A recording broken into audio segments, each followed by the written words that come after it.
Wrestle mania में Roman Reigns ने Undertaker को शिकस्त देकर उन्हें रिटायरमेंट लेने पर मजबूर कर दिया था।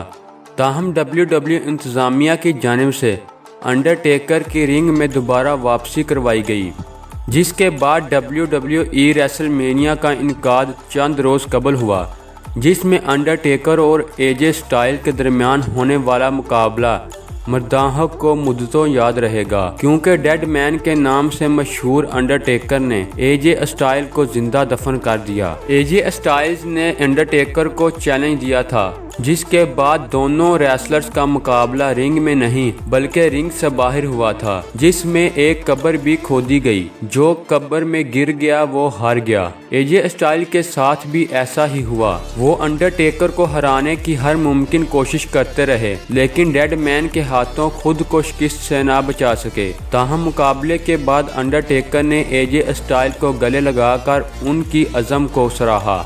दोस्तों, अंडरटेकर इससे कबल अपने मुतअद्दा मुकाबलों में हरीफ रेसलर्स को ताबूत में बंद करके शिकस्त दे चुके हैं, लेकिन इस मुनफरिद मुकाबले को शायकीन की जानिब से खूब पसंद किया गया और मुकाबले की वीडियो सोशल मीडिया पर वायरल हो रही है। कोरोना वायरस के सबब मुख्तलिफ ममालिक में खेलों के मुकाबले मुलतवी किए जा चुके हैं। ताहम रेसलिंग के मुकाबले खाली मैदान में जारी हैं और मर्दाह घर बैठ कर रेसलिंग देख रहे हैं। तो दोस्तों, ये थी हमारी आज की वीडियो। अगर आपको हमारी ये वीडियो पसंद आए तो इसे लाइक लाजमी करें और साथ ही हमारे चैनल को सब्सक्राइब करें, ताकि आपको मजीद ऐसी वीडियो सबसे पहले हासिल होते रहें। तो दोस्तों, मिलते हैं अपनी अगली वीडियो में। खुदा हाफिज।